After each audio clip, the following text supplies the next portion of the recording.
Hey YouTubers, it's Aaron from Michigan Ambush Outdoors. Thanks for tuning in to this week's video. If you guys haven't already liked or subscribed to the channel, please go ahead and do so now. In this video, I'm gonna kind of go over some of the equipment that I've carried that I didn't use, that I like to carry, give you my opinion on if it's something I should carry going forward, or if it's something that I carried and I just didn't like. If there's anything that you guys see on this video that you'd like a further product review on, just let me know and I'll go ahead and I'll put that together and share that with you guys. I'm just gonna go ahead and start from my right all the way to the left and just let you guys know what I carried, if I liked it, if I didn't like it, and if I'm gonna carry it going forward. So the first item that I wanna talk about is one of the base layers that I wore. So this one here was just a Nike Dri-Fit shirt. It's actually pretty thin. It's actually perforated on the back. I know you guys can't see this, but I believe this was originally designed for running. This is very thin. Again, didn't add any warmth. So one of the first things that I really wanted to change this year was to get a good base layer. Now, if you guys are familiar with any base layers, if you go to Cabela's, Gander Mountain, Dick's Sporting Goods, you know, they get pretty expensive very quickly. So a shirt like this would probably run anywhere from 60 to 70 bucks, sometimes even up to 100 bucks if you go to like a Cabela's store. So this one I actually found, you can see, I don't know, there you go. So now you can see that this actually has like a fleece lined insert, and you know what, I actually picked this up at Old Navy. It's a pullover, it's a half zip with a hood. I picked this up at Old Navy for like 20 bucks and it made a huge difference. So this is gonna stay in my bag going forward, definitely in the winter hunts. I found that I was able to sit out there longer, my torso would stay warmer longer, and I got more hours out in the woods just by doing something simple as this. You know, and you don't feel like you have to go to Cabela's and you have to spend $100 on some of your gear or buy the most expensive gear to be successful. Sometimes, you know, you can simply go to Old Navy, spend 20 bucks and get the exact same item, and it performs just as good, if not better. So the second item that I want to talk about is scent spray. The hunting industry is a multi-billion-dollar a year business, and a lot of that revenue comes from scent spray and scent eliminators, scent eliminator clothing. Now, you know, this stuff, it's like, does it work, does it not work? I don't know, but you know, I've had certain situations where I've sprayed down with this stuff and I haven't been detected by deer, or deer haven't caught my wind. And then there's been times where I've sprayed down with this stuff and I have been busted. So, you know, it's something that I don't know if it works, but I feel a lot better when I do use it. So I'm gonna continue to use this and continue to carry around a bottle. Not necessarily this big. You know, you can always downsize, put it into a smaller spray bottle, put this in your bag. For me personally, the area that I hunt with my buddy Jace, Rob, and Jamie, you know, we have actually about a mile, sometimes half mile, 3/4 of a mile hike back. So all of our gear, when we go out, basically I'm just wearing a base layer and no bibs, no jacket, and you know, when I get to my spot, I actually spray my stuff down and sit down. I myself, I would say the majority of the time, I hunt from the ground, so I'm always trying to increase my possibility of not getting picked up. So this would be something that I would definitely continue to keep in my bag. So one thing that's always going to help, obviously, in any hunting situation, is playing the wind right. And it's not necessarily something that you need to get. You could, you know, on the golf course, I'll just pick up some grass or some leaves, throw it in the air, and you'll be able to easily identify which way the wind's going. But I personally like to carry a wind detector. You know, it's something that's easy, it's scentless powder. You spray it in the air and it'll tell you if you're sitting downwind or upwind. Of course, you always, if you're hunting a certain, say if I'm hunting out in front of me, of course you want the wind at your face. So that's something that I'll always leave in my bag. I'll always carry with me. It's super light. This is actually, I've had this for a couple years now. It's a Primo's wind detector. It was like 2 ounces. I think it cost me like $3 at Gander Mountain. I got it at their clearance section. So I'll continue to carry this. Knife selection. Now, I probably don't need this many knives, but this is my first deer knife that I've ever had. It's a Gerber. It's probably one of the best Gerbers I've ever owned. Gerber is made in USA. It's got a rubber handle. Well, I really like this knife, and it's kind of sentimental, I guess you could say. It's my lucky knife. I'm going to continue to carry it. I did not use that knife this year, so it is probably a little bit, I could save a little bit of weight, but like I said, it's my lucky knife, so I'm not going to leave home without it. My new knife that I chose to go with, Havalon. These are great knives. These actually have interchangeable blades. This blade actually pops off right here. So this blade pops off. It's actually surgical. It's a surgical blade. It's as sharp as a razor. I've actually gutted probably, I think this blade has seen 2 deer already. Actually 3, because Benny used it up north when I was in Port Sanilac during gun season, and it's still razor sharp. So you can pick up a bunch of blades for probably, you know, 20 bucks, 30 bucks. You can probably get about, you know, 50 blades. So as long as you never lose this knife, you'll never have to replace it. Eventually that Gerber will have to be replaced after so many times of being sharpened. So I really like this knife. I'm definitely going to continue to carry it, and I would recommend, you know, if you guys are looking for a nice gutting knife, skinning knife, this is a really nice knife to get. The third blade that I actually carry is another Havalon knife. This one is actually, I hope I'm pronouncing that correctly, but the third knife that I carry is actually a saw blade. So if you guys have ever gutted a deer on the ground, and I actually learned this from my buddy Jace, if you've ever gutted a deer on the ground, it's wise to actually cut out the pelvis bone of the deer. When you cut out that pelvis bone, you actually open up a huge gateway to pull all the insides or the guts out of that deer. It comes out very clean, and you know, you're not covered in a bunch of blood. You're not reaching up in there. So this saw blade is very nice. Again, it comes with replacement blades, and actually this knife was originally designed as a filleting knife. So you actually get a blade that comes this length, but you can buy saw blades. So this is something that I'm going to continue to carry. The next item that I want to talk about is my Garmin Handheld GPS. This is a 64 ST. I love this GPS system. However, I decided to leave this back at home only when I'm hunting in Michigan. The reason why I carry this GPS is because I have an Onyx Maps chip in this GPS, and I did a product review on this a while back, and I'll put the link up above. But you know, that's the main reason why I carried this, is because we hunt state land, and I always want to make sure that I'm staying within state land boundaries and I'm not wandering off on a private land. And if I do shoot an animal and it goes on the private land, of course the right thing to do is ask for access to that, so you stay within the hunting laws. You always want to make sure that you're not getting outside the hunting laws, because that's when you're going to get fines. You're possibly going to lose your hunting licenses. So Onyx Maps allows you to make sure that you're abiding by all the laws. Now, with that being said, I'm deciding to lose the Garmin or not carry the Garmin going forward when I'm hunting at areas that I get good cell service at, or I'm not hunting multiple days and I don't have to worry about my cell phone dying. So this year I actually went to go upgrade my Onyx Maps chip.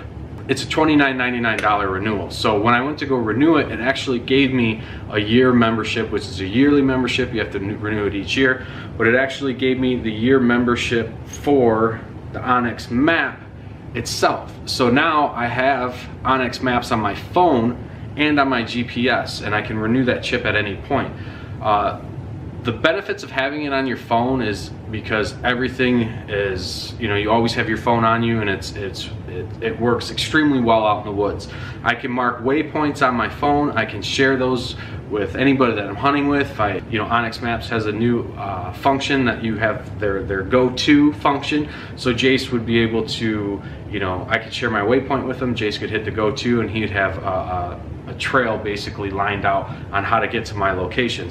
Through that membership, you also have access to use Onyx Maps on the computer. So if you go on a computer and you want to mark any waypoints or any areas that you want to scout out, you can mark that on your computer, and it actually shows up on your phone app. So it's like I said, it's a very useful app. For me, hunting in areas that I'm familiar with, I guess you could say, I will continue to use Onyx Maps on my phone versus carrying the GPS. If I ever do an out-of-state hunt or in an area that I'm not familiar with, that I'm going to be at for multiple days, and I have limited access to a cell phone charger, then I would for sure bring my Garmin GPS.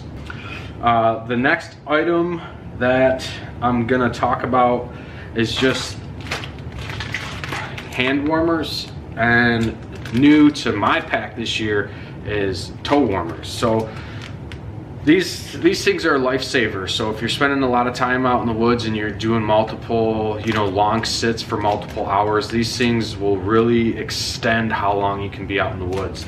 I had never used toe warmers before up until this year. I came out of the woods, I was complaining about my toes freezing, and Jamie actually threw me one of these and I put it on for the night hunt, and it was amazing. My feet stayed warm the entire time.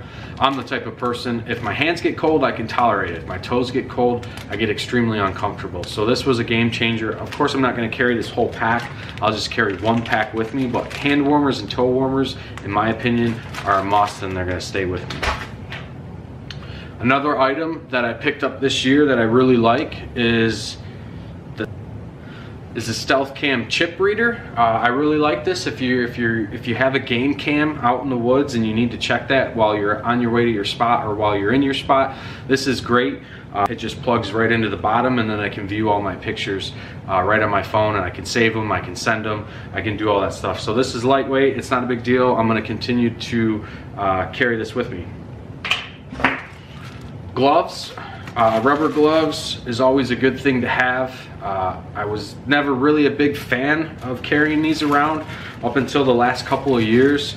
I choose to keep a bag of rubber gloves with me because when processing a deer or when cleaning a deer, I hate just having blood all over my stuff. So these are a lifesaver. So get yourself these. Grunt Call. This is something that I use pretty frequently out where I'm at. So, you know, this is just a Primo's Grunt Call. It was cheap. I'm going to carry this. It's got a snort and wheeze on it. It's got a little compass. I don't trust it, but I'll continue to keep that. Primo's, the original can, the Dope Leak. I have never been in a situation where I've used this and it's actually worked. So I think going forward, I'm probably going to leave this out. So that's going to go in the do not carry bag. My rangefinder. I have a Vortex 1000. I love this rangefinder. It's super nice. I like that it has the red. When you go to use it, it actually has the red symbol, I guess you could say, pops up. This of course is going to always stay with me, especially during bow hunting. Gun season, it's not so critical, but if you're going to take a really long shot and you need to dial in a scope, then, you know, obviously it's going to come in handy. So that's going to stay with me. The item that I carry that I don't, again, I've never had success with it, is Rattle Toys. So in the area that I'm in, again, and it could just be due to the fact that I suck at rattling, but this is an item that I'm probably going to leave behind. I've never had good luck. Sometimes out in the area, there's a lot of people in state land. There's other people, there's other hunters, and they rattle, and then I rattle, and they rattle, and then it gets just, it's too much rattling. So I'm going to leave these behind and just stick to using my Grunt Call. The other item that I carry, like I said, I'm always trying to record my hunts. So I carry my GoPro. I don't actually have it in the case, but this is typically how I would carry it. Either that or I'd have it on a head mount or mount it on a branch next to me if I have this camera actually set up. So this is going to continue to stay with me just because I always try to capture the hunt. The next item is actually another backup camera. So this is just a Sony Handycam. I like this camera a lot. My Canon G7X does not zoom as fast, so this is a lot easier to use versus this camera here. This camera actually gets, it shoots in a higher image quality, so that is a trade-off. It's super small, it's super light. And this is something that I'll continue to carry because I set it up on a tripod. Now, I just mentioned tripods. I'm shooting on a tripod that I have right now, and the tripod that I have right now is actually just a cheap Amazon tripod. I'm looking at the name right now. So I wanted to show you the tripod that I was talking about. Excuse the basement, but this is it. This is the one that I've been carrying in the past. That was actually a very inexpensive tripod. Going forward, I'm not gonna carry it. I do like the fact that it's super light, but it offers like little to no versatility as far as like running and gunning. So what I've purchased going forward is the Primo's trigger stick. I really like this tripod. I can, if I'm on the move, I can just pull the trigger, it drops the legs. I can pull this out very quickly, very easily. The handle on the Primo's trigger allows you to rotate. So if I need to, you know, pan, I can pan. If I need to do any tilting, I actually bought this inexpensive camera tripod head that actually allows you to put your cell phone in it, which is pretty neat. So this piece was 15 bucks. This is the Primo's trigger. I believe this is the 3rd generation, which comes with a quick adapter. So there's also a yoke that you can put on here, and you can use it as a shooting stick, as you know, that's obviously what it's originally intended for. But I was looking for a tripod that offered a little bit more flexibility when shooting on the ground or hunting on the ground, and then, you know, during squirrel hunting and other hunting activities. Like I said, I can run and gun with this, whereas this I can't. So that's going, this is staying. Now the downside to that is obviously this is not as light as that. That'll actually fit in my backpack. This I have to carry on my hand, or in my hand, while I carry everything else out. But it's a trade-off that I'm willing to make. The other item that I want to talk about is my bino harness. So I have an Alps Extreme bino harness with some Bushnell Trophy 10x42 binoculars in it. Now, I find myself carrying this and never using it. So, and I don't like that this bino harness is so bulky. I don't like that it has this opening. One of my buddies just picked up a Horn Hunter bino harness that is very low profile. It's magnetic. It's actually super nice. There's been times where I've gone to open this bino harness, and you know, when you're not paying attention, the string actually catches on this clip and it makes a noise. Either that, or you go to hook it up and you miss, and you know, it makes a noise. I've had times where I've gone to put these binos, put my binos back in the case, and it squeaks. The fabric rubs up against the material, the actual binoculars, and it's not as quiet as I would hoped. Going forward, what I probably will do is I probably will purchase a Horn Hunter bino harness, because I really like that setup. So going forward, I would recommend the Horn Hunter bino harness. That's if I do pick that up, I'll carry that going forward. And I'll do a product review if I do get one, which I will. So this binoculars will stay, but this bino harness is gonna go. Next item is just my flashlight. I have just a GSX. It's a cheap flashlight, but it's pretty bright. It's got a couple different settings, a strobe setting. I actually also carry a headlamp with me, which is a black diamond. I believe my wife got it from REI for me for my birthday one year. So that thing's pretty sweet. I'll always carry a backup light, because when trying to find blood, it helps to have, obviously, it helps to have a really bright light. The other item, and this is something that I did not buy. This was something that was given to me, and it's just a long rope with 2 handles on the end. It's actually a tow rope for deer. This thing is a lifesaver. So if you're dragging a deer and you have a buddy, or if you're just by yourself, you wrap this rope around the deer's head or around its neck, however you want to do it, and it just makes pulling a deer a lot easier. And if you have 2 people doing it, then you know, you can give them a handle, you take a handle, and you guys can pull together and work as a team. So this was something that will definitely stay with me going forward. The next thing that I carried this year was this tripod.